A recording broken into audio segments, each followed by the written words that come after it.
Well, me and the boys just watched episode 2, and it is just as bad as episode 1 in terms of pacing, acting, and basically everything I mentioned in the last video. Link is in the description if you want to see my thoughts on episode 1.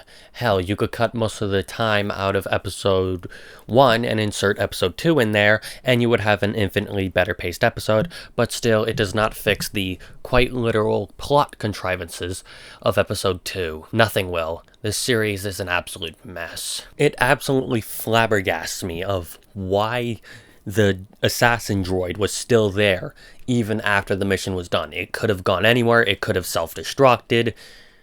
It literally requires the villains to be so stupid that it honestly makes the Empire look even worse than they already do in Disney canon as a whole. Unfortunately, this is nothing new. Characters having room temperature IQs is a staple of Dave Filoni's work, which has been a thing since TCW. Honestly, I really do miss Genndy Tartakovsky. I really fucking do. I highly recommend Genndy Tartakovsky's 2003 Clone Wars series.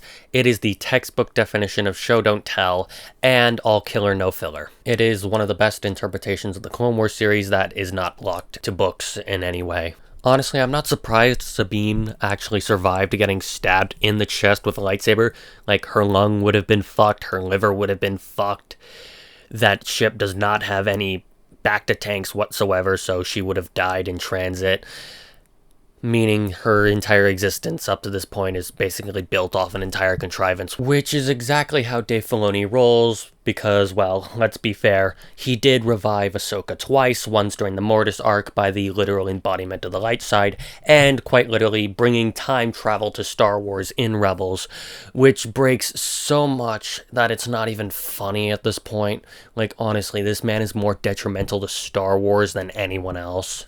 For someone who claimed to be the protege of George Lucas, who clearly didn't learn lessons George learned on the set of Return of the Jedi, such as learning blue lightsabers really don't show up when the background is blue. A white lightsaber does not play well when the background is silver and the sky is borderline white.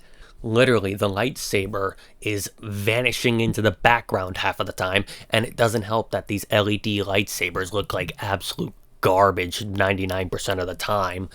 It doesn't help that these lightsabers are more heavier than the prequel lightsabers, which were designed to be lighter for the actors, to have more ease swinging them, and plus the LEDs are more prone to breaking. If you clash them too hard, one LED is gonna pop or fizzle out, and basically you're left with a complete mess that needs to be completely replaced, which costs more money than using a regular metal rod or wooden rod, which would have been infinitely cheaper. But then again, them seeing at least a way to save a little bit of money is next to none. I'm gonna recommend some stuff that is better than this show and actually deserves your attention. In no particular order, because I'm an absolute madman.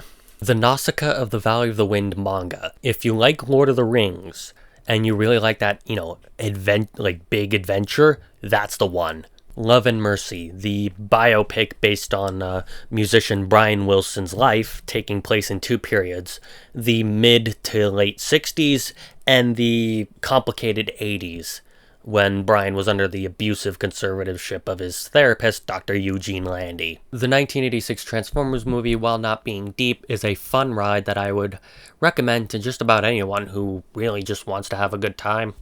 In terms of Star Wars, I would recommend Timothy Zahn's original Thrawn trilogy if you want the true sequel trilogy that George Lucas actually approved of. My words can really not do this one justice. I highly recommend either listening to it or reading it. And that's all, ladies and gentlemen. That's my recommendations. Hope you take them in kind, and peace out. I'm out. Now I've got to do episode 3. Fuck.